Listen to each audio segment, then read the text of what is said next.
We briefly went over this real life example use of this type of math that we're doing right now. Let's review it and go over it in a little more detail. Suppose today is Wednesday. Which day of the week is it a year from now?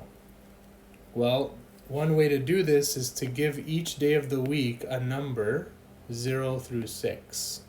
And the reason we choose 0 through 6 is we're thinking of Sunday, Monday, Tuesday, Wednesday, Thursday, Friday, Saturday as remainders when you divide by 7, because 7 is the number of days in a week. So that's the model we're setting up, and that's how we're going to figure out the answer to the question. We're going to assume it's not a leap year this year. And so if today is Wednesday in this numbering scheme, that means we're on day 3. If I add 365 days to day 3, assuming 365 days in a year, we're not worried about leap year right now, we'll get to day 368. And since the days of the week cycle through 0, 1, 2, 3, 4, 5, 6, 0, 1, 2, 3, 4, 5, 6, in other words, Friday, Saturday, Sunday, that's 5, 6, 0. Because it cycles like that, dividing by 7 is accounting for that cycling through that we're doing. So when we apply the division algorithm to 368 and 7, we get a quotient of 52, which actually makes sense since there's 52 weeks in a year, plus 4.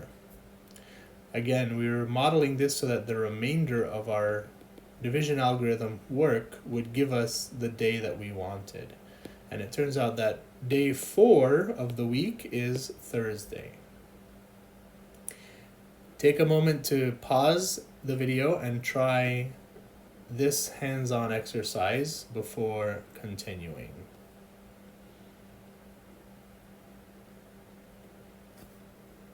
Okay, hopefully you felt good about what you did for that hands-on exercise.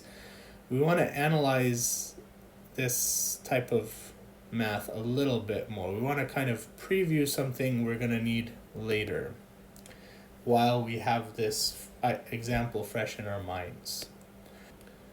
So as I was saying, as I was going through the example, any integer divided by 7 will produce a remainder between 0 and 6 inclusive.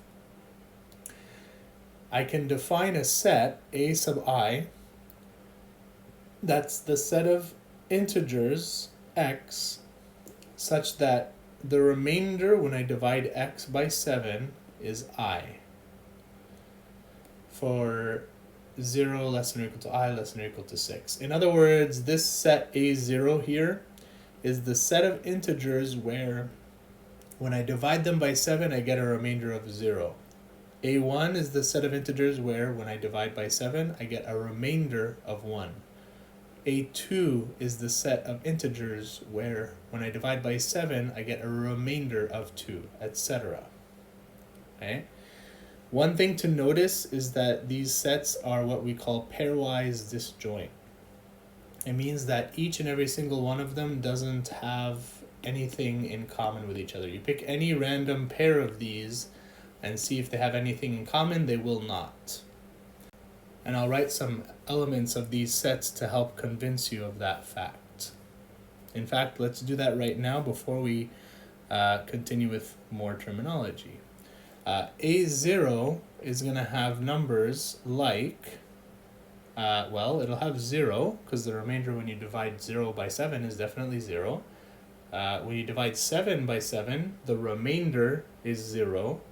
When you divide 14 by 7, again, the remainder is 0. I keep emphasizing the word remainder because we have to train ourselves to be able to quickly determine the remainder of a division problem, because that will be useful to us very soon.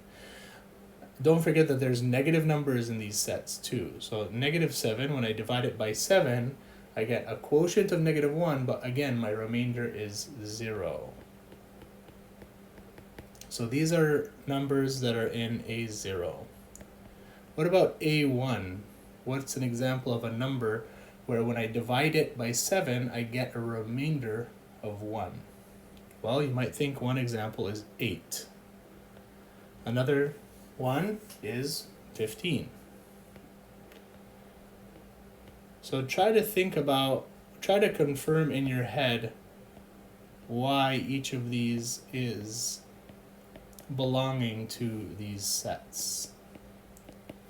So I'll do one more set. A2, if I divide a number by 7 and get a remainder of 2, what's an example of such a number? Well, when I divide 9 by 7, I get a remainder of 2. Same if I divide 16 by 7 or 23 by 7, etc.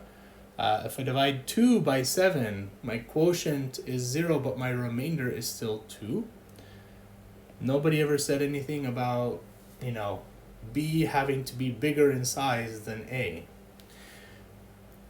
If I divide negative 5 by 7, that will give me a remainder of 2, and so will negative 12. If you don't believe me on the negative 5, let's write it out. So negative 5 equals 7 times Q plus R. So my claim is that the remainder is going to be 2. So what if I pick for Q? Let's see, what should I pick for Q? If I pick negative 1 and then have my remainder be 2, well, I'm done. There we go. Negative 5 does indeed belong to the set A2. As an exercise, it might be a good idea for you to write out multiple elements of A3 through A6, just so you understand this and so you also can make concrete certain patterns that are arising. The point of this discussion is to talk about what's called a partition. So as we mentioned, these sets AI are pairwise disjoint. None of them have anything in common, and you can kind of see that by looking at the numbers in each of these 3 sets. I didn't write out all of the 7 sets, but there are certain patterns you see, and you might notice there's no overlap and there's not going to be any overlap. So try to think about why that is. So it's a partition of Z, the set of integers, because it's pairwise disjoint, and because if I take the union of A0 through A6, I get all of Z. That's what this equation is saying here. A0, union A1, union A2, union etc., union A6 is exactly equal to the set Z. And this is a general notion called a partition. If you have a collection of finite sets of the set S, finite subsets, if the disjoint union of them gives you the whole thing. So disjoint union just means the union of them where they're pairwise disjoint. Again, we'll revisit this idea of partition again when we get to the concept of relations later on.